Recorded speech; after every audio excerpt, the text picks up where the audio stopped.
Good morning, everybody. This is Robert Higgs from Barren Ridge Vineyards. We're out in the vineyard in our Traminette, and happy to join you today on a Sunday morning. Pretty hot out here. The wine is sweating, we're sweating, and I'm out here with Kirk Fox, who's shooting this video that we're gonna post live later on today. And well, we'll be posting the video, and then I'll be jumping on and talking about the video afterwards and answering any questions you may have. So we're going to taste a couple wines today. We have a new release, Tinkling Spring. We just released it yesterday. We're going to taste the old Tinkling, the 2018. Don't know if you can see the bottle there. They are different. They're different blends. They're both good. And the difference between the vintages of 2018 and 2019 are very different too. There's some traffic out here, so you might hear a little traffic in the background. But we're doing something different out in the vineyard. It's fun. It's fun to get outside. So this is the first one. This is Tinkling Spring 2018, which is a blend of Riesling, Vidal Blanc, Viognier, and just a hint of Sauvignon Blanc. So that's what you've been mostly tasting up until yesterday, so we're going to taste this again today. Smells nice and fruity, mineral, crisp on the nose. Get some nice floral notes and some spicy notes and some freshness. Smells good. Some nice citrusy and kind of peachy type notes on the nose. Nice and juicy. So let's give it a try. Hope you're all well. Thanks for continuing to support us, and thanks for watching the videos. Had a lot of good feedback. Feel free to contact us, write in if you have something that you're interested in, and we're always glad to hear from you, and hope you're safe and well at home. Cheers. Here's to a nice Sunday and a nice start to the week.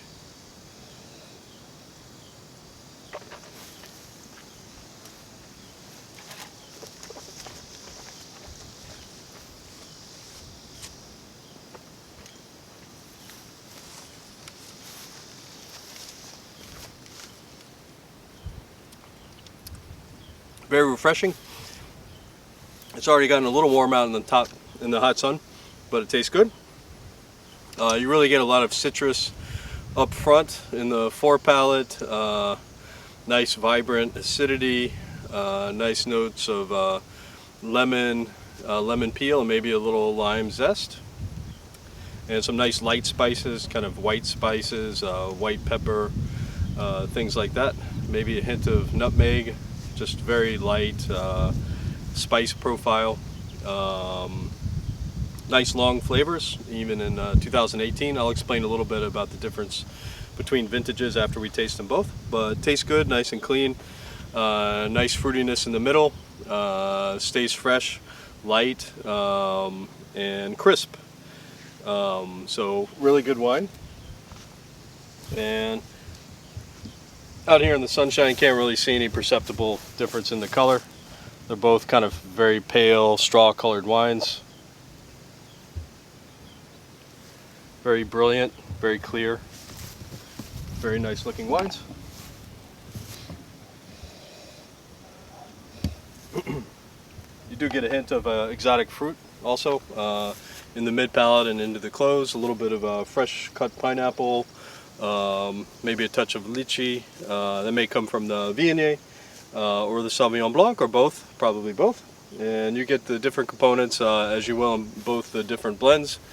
Different components of what they're made with, the different varietals that go into it will put themselves forward depending on if you're having it with food. If you're having it with food, you'll notice different things in the wine depending on what you pair it with, and also sipping it on its own, you will discover different things too. So you can look out for those different notes, especially at different temperatures. And it's really fun to drink these blends to find out what's in there and find out what kind of foods they go well with. So we're going to try the 2019, which is a blend of Vidal Blanc, Riesling, and just a little bit of Traminette. So 3 varietals this time. And so we just started serving these yesterday, and we'll see what it tastes like here.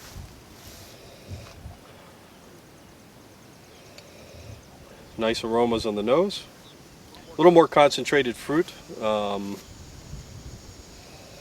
And some honey type nose, some honey type notes. There's a little bit of rose petal. I suppose that's from the Traminette. Smells very good. Floral, fruity. Smells very nice. Nice hints of light spice as well.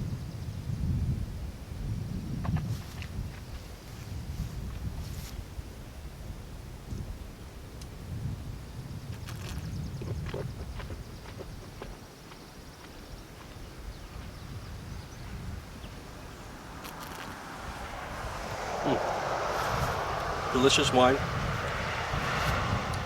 I'll mention the finish just because I'm tasting it now. Has a nice crisp finish.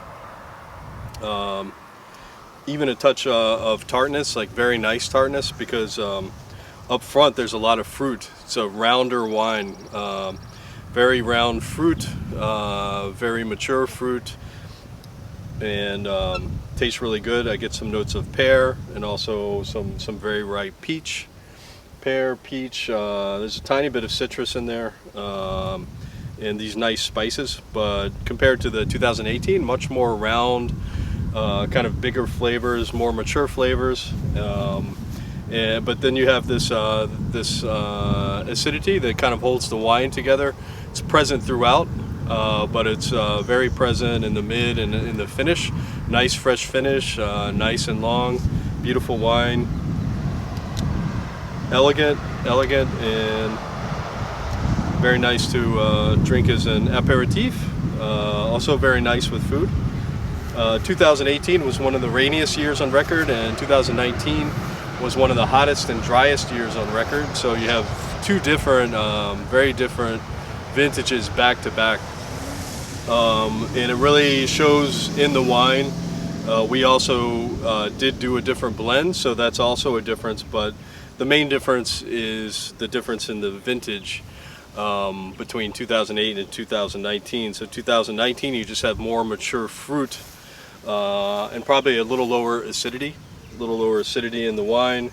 So a little less crispness and a little more round, a little more depth of fruit flavor, less on the side of citrus and more on the side of more developed flavors, like I mentioned, pear and peach, as opposed to clean, crisp citrus. They're both very good, they're just different. And they both pair very well with foods. You'll still be able to go taste it and pair it with other things and do your own voyage of discovery and find all these different aromas and flavors in the wine. But it really highlights how much difference 1 year can make between the vintages, and it's also an exciting reason to try wines every year, because every year is different and it kind of marks time. You know, it's a time capsule of what happened that year. So this is a perfect example of a hot, dry vintage, very ripe, mature fruit, and how good a wine can be in a year like this. And it's also impressive in 2018 with all the rain we had, and some vineyards lost all of their crop, that we managed to produce good wines and also a good yielding harvest. So very good work by our team here, Mark McCune, our viticulturist of course, and Jesse Gatewood, who's our winemaker.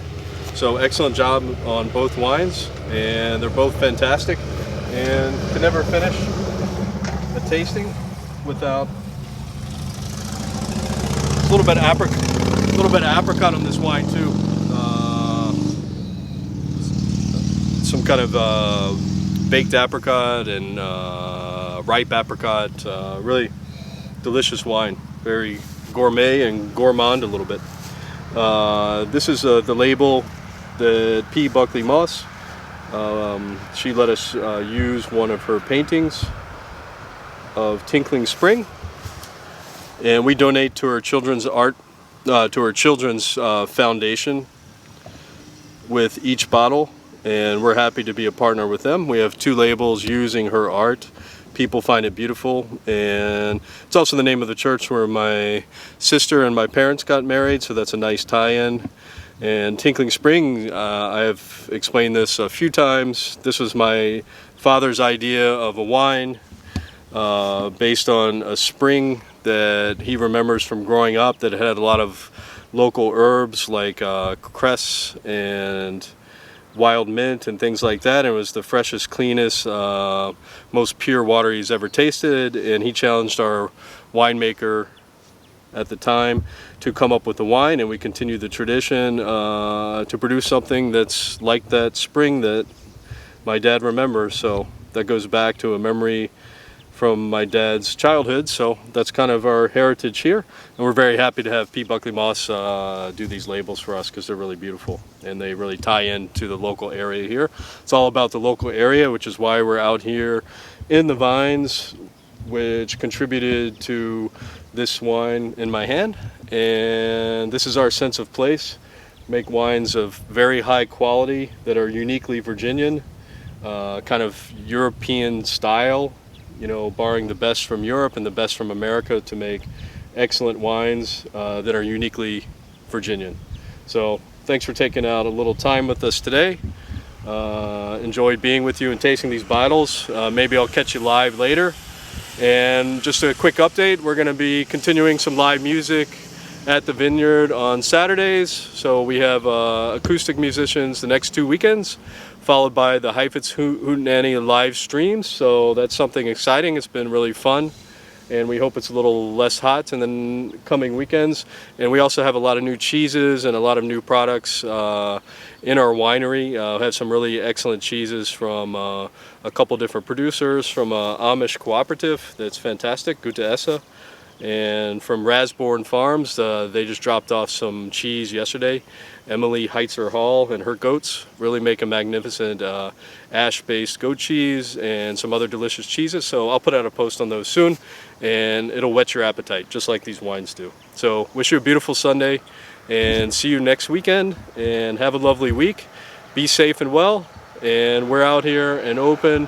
Patio's open. We're spreading people out, keeping everybody safe, and trying to do our best to give everybody a good experience while doing what we think is best practices to keep everybody healthy and safe, guests and staff. So have a beautiful week. See you next time. Bye-bye.